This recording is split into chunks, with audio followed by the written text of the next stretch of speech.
Olá a todos e todas, sejam bem-vindos mais uma vez, bem-vindas ao módulo Estudos Sociais da Deficiência, uma construção histórico, política e cultural. Eu sou Viviane, vou gravar uma mini aula para vocês explicando os modelos da deficiência, né? Antes de explicar os modelos e dizer tudo que a gente vai fazer hoje, eu vou me autodescrever. Eu sou uma mulher de pele clara, que estou aparecendo da altura do peito acima, tenho os cabelos castanhos que estão presos, tenho os olhos também castanhos, estou usando um batom marrom, um brinco médio de cor preta e amarela e estou usando uma blusa amarela de gola alta, os meus braços estão à mostra, eles são tatuados. Ao fundo, na minha direita, eu tenho um estante com livros e à minha esquerda um painel com fotografias, onde tem também abaixo dele um sofá preto. Ao longe eu tenho uma parede branca com alguns quadros coloridos. Hoje nós vamos conversar um pouquinho sobre, como eu estava dizendo, os modelos sociais da deficiência. Nós temos modelos da deficiência e modelos sociais da deficiência de primeira e segunda geração. Ou seja, nossa aula de hoje vai ser para explicar o que é o modelo médico, o que é o modelo religioso e o que são esses modelos de combate a esses dois outros modelos que eu acabei de citar, que são os modelos sociais da deficiência, o de primeira e segunda geração. Mas, antes de mais nada, antes de eu apresentar para vocês esse conteúdo, eu queria conversar com vocês um pouquinho sobre como a deficiência vem sido debatida dentro do campo de conhecimento, né? E, consequentemente, o quanto que isso afeta, o quanto que isso precariza a vida da pessoa com deficiência. Então, se a gente for analisar, quando a gente para pensar sobre a deficiência, a gente encontra ela historicamente em dois lugares mais destacados, que são os lugares clínicos, né? Os lugares médicos e esses lugares institucionais que pós-políticas dos anos de 90, mais ou menos, eles vão ser pensados também em espaços como a escola, que é considerado como um avanço de luta mesmo do campo das pessoas com deficiência. No entanto, uma história, ela molda, ela determina essas instituições. Ela não pode ser marcada ou definida pela instituição, porque é o povo que constitui, né, essas instituições. Então, existe uma precarização tão grande da vida da pessoa com deficiência que muitas vezes parece que ela só existe dentro desses dois campos, dessas duas instituições. Quais sejam? As instituições clínicas, ou seja, só se pensa em pessoas com deficiência, em tratos relacionados à reabilitação, né? A questão de tratamentos vinculados ao seu corpo, né? A sua estética. Ou se pensa dentro do campo escolar, no sentido dessa proposta que seria educação inclusiva e do viés de uma educação para todos. Então, quando a gente está pensando em conhecer os modelos, né, da deficiência, seja o modelo médico, o modelo religioso e o que combate esses dois modelos, que são os modelos sociais, é muito importante que a gente perceba que nós estamos pensando nessa construção a partir de uma ótica social e antropológica, ou seja, a gente está pensando na construção mesmo de povo, de combate, né, das pessoas com deficiência. Inclusive, ao final dessa aula, nós também vamos estar postando aqui um vídeo, que é um documentário, onde as pessoas com deficiência contam essas histórias, a fundação dessas instituições, enfim. Se vocês quiserem, tiverem curiosidade em assistir, nós indicamos bastante, tá? Então, a primeira pergunta: por que a gente precisa ter um olhar sociológico e antropológico acerca da deficiência? Porque a deficiência, ela não pode ser vista como algo institucional, algo a ser combatido, algo de especialistas, como se fosse dentro de um setor de especialidades. Nós estamos falando de uma construção social, né, que está tão arraigada na nossa sociedade de forma negativa, a partir de construções negativas, de óticas excludentes, de óticas de morte mesmo, que tecnicamente a gente não consegue pensar na deficiência sem significá-la de outra forma, né? sempre vem com significado vinculado a esse mote de negativo, né? De algo que falta, de algo que precisa, que está em situação de limitação.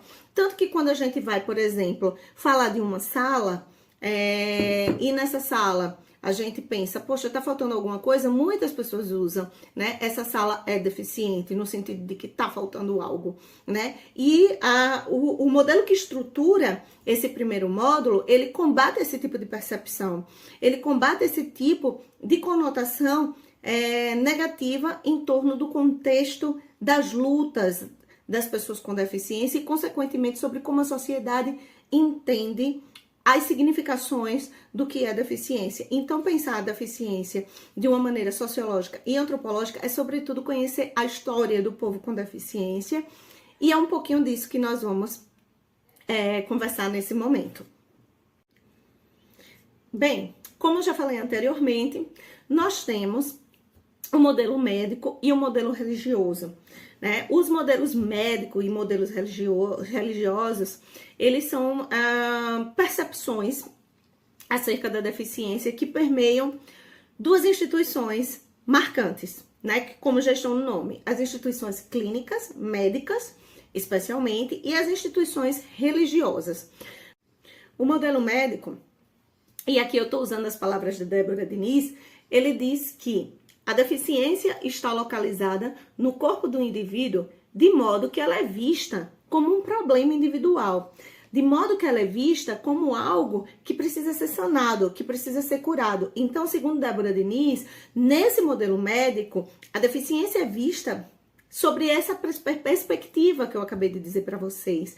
Ela é vista a partir de um viés onde se objetiva uma cura ou uma proximidade com o contexto da normalidade, né? Então, existe uma concepção dentro do modelo médico que se baseia nessa ótica social normatizadora, ou seja, uma criadora de norma de um corpo padrão, onde cada pessoa que destoa, né, dessa perspectiva padrão é considerado como alguém que precisa ser normalizado, que precisa ser curado, que precisa ser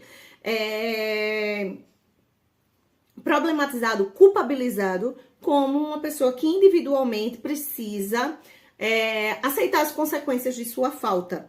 Então, na história, o modelo médico, ele vem sendo percebido e apontado pela população com deficiência desde a década de 50 como um modelo extremamente perverso. Não só porque ele culpabiliza individualmente a pessoa com deficiência por uma questão que é social, que é de injustiças sociais, que é uma sociedade moldada para que a pessoa com deficiência não esteja lá, e ele culpabiliza ela pelo próprio sofrimento causado pela sociedade, como ele também vai fazer com que essa pessoa passe uma vida inteira acreditando que existe um problema com ela, algo que precisa ser curado, algo que precisa ser sanado, e esse Deus, que é o médico, né, vai tentar trazer, objetificar essa cura, né, trazer essa pessoa com deficiência por o máximo possível mais próximo dessa normalidade que é instituída por uma sociedade que rejeita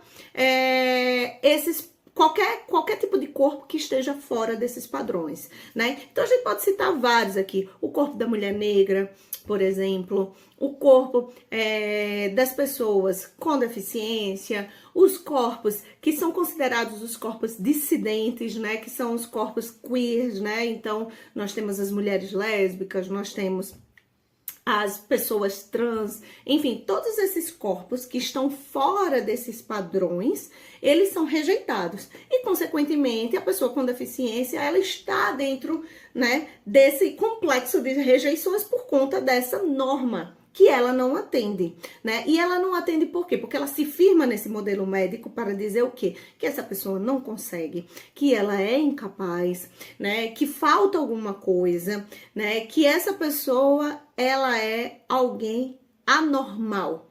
E o modelo médico, ele se firma dentro de instituições, por exemplo, como as instituições manicomiais, onde esses corpos que eram rejeitados pela sociedade eram postos antigamente, né? Tem um livro que chama Holocausto Brasileiro, que ele fala sobre os manicômios que existiam em Passagarda, aqui em Minas Gerais. E uma das coisas mais, assim, claras no livro é que quem era encaminhado para esses manicômios eram pessoas com deficiência, eram mulheres que engravidavam e que as pessoas acreditavam que não eram aptas para o casamento, porque engravidaram antes do casamento, eram esposas que os maridos não queriam mais estarem casados com elas, eram pessoas negras, eram mulheres negras, eram pessoas que foram estupradas e que ficaram grávidas, enfim. Então, percebem como esse padrão de normalidade normatizante, a partir dessa concepção médica, ele ganha o respaldo que ele precisa para ser considerado como doença, como despojo, como rejeição social. Então, o modelo médico, ele inclusive é muito forte até hoje, né? E as pessoas com deficiência, ao perceberem isso na pele, combateram durante muitos anos e combatem até hoje esse modelo médico, né? Que vem de uma clássica, né? De que a deficiência ela está baseada numa perspectiva de falta, numa perspectiva de inutilidade, né? E junto a esse modelo médico vem aí na Idade Média o modelo religioso, né? Que ele vai também reafirmar essa perspectiva de exclusão, né? Então, com base nessa anormalidade, toda família que tiver uma pessoa com deficiência dentro dessa instituição, ela tem essa pessoa porque é o karma dela, né? É um karma religioso, é alguém que Deus mandou para essa família, ou alguém que vem com uma perspectiva de que é uma lição, é algo que precisa ser visto de maneira positiva, mas muito no sentido mesmo assistencial, de caridade. Qual é a consequência do modelo religioso? Ele desumaniza tanto a pessoa com deficiência que quando a gente acredita no modelo religioso, basicamente a gente está assinando embaixo um termo que diz que a pessoa com deficiência ela não é humana, ela não é um sujeito com possibilidades, com dignidade da pessoa humana. A pessoa com deficiência é alguém passível de caridade, passível de assistencialismo. Então, se existe uma hierarquia de pessoas melhores e piores, as pessoas com deficiência são essas piores que aceitam essa caridade, né, que está sendo aí ofertada por esse público. Ou seja, quando a gente acredita nessas duas perspectivas, a gente institucionaliza, despoja a pessoa com deficiência e, além de tudo isso, a gente diz, né, não só para essa pessoa, como para a sociedade de uma maneira geral, que essa pessoa com deficiência ela não tem direitos. Ela é passível de caridade, é passível de uma assistência, ou seja, ela não tem direito de ser considerada como uma pessoa com deficiência adulta, ela não é passível ao amor, né? Porque todo mundo que se relacionar com ela vai se relacionar porque tem pena, porque é caridoso, né? Ela não é passível a querer, por exemplo, gerar filhos, porque essas perspectivas vão entender essa pessoa como uma pessoa incapaz, né? Então, existe aí esses dois modelos que eles vêm ser combatidos, especialmente na década de 70, pelos dois modelos sociais da deficiência que eu vou falar agora para vocês. Então, nós temos os dois modelos sociais da deficiência, que são o núcleo desse módulo, que é o modelo social de primeira geração e o modelo social de segunda geração. O que é isso, Viviane? O que significam esses modelos sociais? Primeiro, eu quero dizer que esses dois modelos, tanto o social de primeira geração quanto o social de segunda geração, são encabeçados pela luta, pela militância, pelo empoderamento histórico, social das pessoas com deficiência. Então, para que a gente hoje esteja aqui conversando sobre esses modelos, o povo, a população com deficiência foi às ruas, foi morta, né? Foi despojada, foi negada em seus direitos, negada em suas existências, a que a gente coloque o nosso olhar principalmente nas frentes de luta que são encabeçadas pela população que a gente está conversando com e não sobre, tá? Então, esses modelos sociais, tanto de primeira quanto de segunda geração, eles vêm da luta do povo com deficiência na rua, né? Do povo com deficiência ocupando espaços como o Capitólio, como a Casa Branca, né? Para que hoje a gente fale aqui que a educação de pessoas com deficiência é um direito e não uma caridade. Então, passou da hora da gente estar falando sobre pessoas com deficiência, sobre o que a gente acha que é melhor para elas, ou sobre o que nós, como pessoas sem deficiência, achamos que é o melhor para essa pessoa no seu processo de escolarização, né? A gente conversa com pessoas com deficiência, a gente conversa com profissionais com deficiência, a gente conversa com a população com deficiência. E nada mais justo do que a gente apresentar a história, né, dessas pessoas a partir das vozes das próprias pessoas com deficiência. Então, de maneira simplificada, porque eu tô simplificando mesmo assim, essa história de luta, nós temos os movimentos sociais de primeira e segunda geração. O que é o movimento social de primeira geração? O movimento social de primeira geração, ele fala que a experiência da deficiência não resulta de suas lesões, mas de um ambiente social hostil à diversidade. Então, eles redefinem essa concepção de lesão e da deficiência em termos sociológicos, como eu começo dizendo no início desse vídeo, e não mais estritamente os biomédicos. Então, eles ressignificam a ideia de lesão. Então, o que é que eles dizem? A gente reconhece que no corpo com deficiência, como em vários outros corpos que também, inclusive, não têm deficiência, existe uma lesão. Sim, mas eles dizem que não é este corpo com lesão que vai trazer para nós a noção do que é deficiência. Esse corpo com lesão, muitas vezes, ele é, inclusive, o resultado da própria sociedade, né? Porque a gente não pode pensar na deficiência a partir só de uma ótica congênita, não, tá, gente? Desigualdade gera muita deficiência, racismo gera deficiência, violência de gênero gera deficiência. Então, por exemplo, Maria da Penha se tornou uma mulher com deficiência porque foi violentada, né? A desigualdade, por exemplo, as pessoas que entregam comidas pelo iFood, né? Por todas esses processos que precarizam a vida do trabalhador, da trabalhadora, geram deficiência porque essas pessoas andam em alta velocidade, podem sofrer acidente, entregam em bairros que, em horários que elas estão passando perigo porque a sociedade é violenta, está violenta, né? E o Atlas da Violência denuncia que a população negra tem 10% a mais de chance de se tornar pessoas com deficiência. Então, ao mesmo tempo que a sociedade desigual, racista e misógina gera deficiência, a deficiência também gera desigualdade, porque uma vez que esse corpo se torna um corpo com deficiência, um monte de barreira para que a vida dessa pessoa possa ter qualquer tipo de dignidade.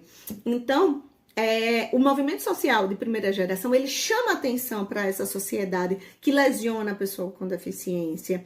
Ele chama atenção para toda uma construção sociológica que é feita, que é organizada para que as pessoas com deficiência não estejam nessa sociedade. E ele diz que esse corpo com lesão não é que não se reconheça que existe ali uma lesão, mas que ele precisa, primeiro, para ser discutido, estar comportado no contexto social. E qual é esse contexto social que ele está comportado? Numa sociedade que é hostil à diversidade, numa sociedade que mata, numa sociedade que infantiliza, numa sociedade que exclui, que despoja, né, as pessoas com deficiência, numa sociedade que discrimina as pessoas com deficiência. Então, o que é que esse modelo social de primeira geração chama atenção? Ele chama atenção para uma nova visão, e aí ele traz essa visão sociológica, né, como evidência, para uma nova visão da deficiência, dessa perspectiva da deficiência que combate o modelo que eu falei lá atrás, que é justamente esse modelo biomédico, esse modelo religioso. Então, a gente encontra, inclusive eu indico bastante, se vocês tiverem acesso a Netflix, ou se vocês souberem baixar, enfim, um documentário chamado Crip Camp, que é acampamento de aleijados, e eles usam essa expressão mesmo como uma perspectiva mesmo sarcástica, sabe? De empoderamento, de poder, que vem mais tarde falar sobre uma teoria que a gente conhece como teoria Crip, né? Que é uma teoria justamente que vem a falar sobre esses corpos que são considerados como corpos não passíveis de humanidade, né? Então, o que é que acontece? O movimento social de primeira geração, o ponto muito objetivo de combate dele é o movimento, o modelo biomédico da deficiência e o modelo religioso. E ele vai falar, ele vai ser encabeçado por acadêmicos, né?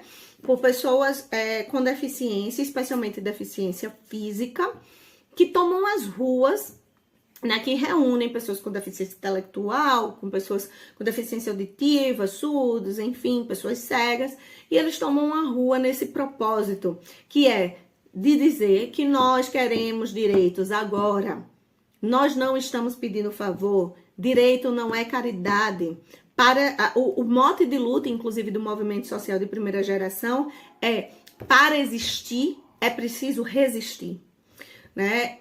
Porém, mais tarde, nos anos 90, as feministas negras encontram fragilidades no movimento social de primeira geração. Elas começam dizendo que a intenção delas não é combater ou desvalidar o movimento de primeira geração, mas que elas encontraram críticas em relação a isso, porque perceberam que por serem encabeçados por acadêmicos e por serem encabeçados especialmente por homens brancos cadeirantes, esse movimento de primeira geração, ele não tinha uma perspectiva interseccional. E o que é isso? Ele não tinha um alcance para outras perspectivas da deficiência, como as perspectivas de raça, como as perspectivas de classe, né? Como as perspectivas de gênero. Então, esse movimento nos anos 90, que é encabeçado pelas feministas negras com deficiência e sem também deficiência, ele vai ser somado com a perspectiva de primeira geração. E ele chama atenção para várias interseccionalidades. Por exemplo, a das mulheres com deficiência, que se a gente for consultar o Atlas da Violência, a gente tem um quantitativo de 60% de mulheres com deficiência que sofrem abusos e maus tratos dentro de casa. Elas vão chamar atenção para mulheres com deficiência negras, que passam também pelos diversos recortes do racismo, pelos diversos recortes de gênero e pelos diversos recortes da deficiência. Então, ora, elas não são vistas como mulheres porque são infantilizadas e esse feminino não é reconhecido.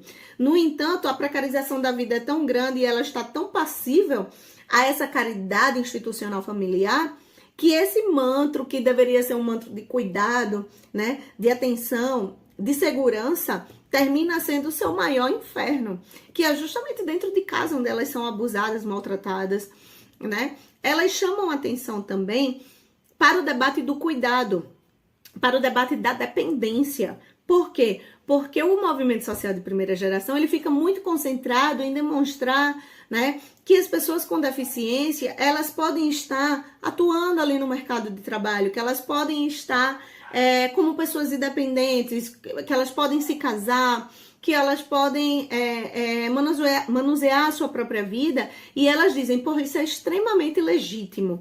No entanto, o movimento de segunda geração chama atenção para corpos com deficiência que não vão ter condição de estar dentro dessa sistemática, desse significado social do trabalho, né? Esse corpo, ele precisa de cuidados para a manutenção da sua existência. Ele precisa se alimentar através do trabalho de cuidado de alguém. Ele precisa fazer sua higiene através do trabalho de cuidado de alguém. Então, essas feministas chamam a atenção que, para além do debate da independência, a gente precisa, sobretudo, debater a dependência e o cuidado. Porque, então, existe, nesse movimento de segunda geração, uma nova autoridade para fazer esse debate. O debate das cuidadoras, das pessoas com deficiência, e que muitas vezes também são mulheres com deficiência, porque o trabalho de cuidado é tão duro e tão difícil que muitas acabam adquirindo deficiência. Então, esses dois modelos são os maiores modelos de combate à ótica capacitista da sociedade. É um modelo que combate a esterilização involuntária de mulheres com deficiência intelectual. É um modelo que combate os maus tratos. É um modelo que fala sobre acessibilidade dentro dos campos médicos. É um modelo que luta para que as pessoas com deficiência tenham seu processo de escolarização respeitado e em paridade de igualdade com as demais pessoas que não possuem deficiência. É um modelo que que hoje, inclusive, está debatendo dentro do Ministério dos Direitos Humanos a construção de uma política nacional do cuidado, porque é um modelo que fala sobre debater o cuidado com ética. Então, esse modelo traz as intersecções sociais para o campo de debate e hoje é um modelo que as pessoas com deficiência fazem aí uma grande frente de luta e que a gente deve conhecer, não pode passar por esse curso sem passar por eles. Bom, gente, é isso. Foi bem resumidinho. Espero que vocês tenham entendido. Vamos abrir aqui um fórum de debate e eu espero a participação de vocês lá. Enfim, vou tentar tirar todas as dúvidas, caso vocês tenham, e conversar mais um pouquinho com vocês, tá bom? Um abraço e bons estudos!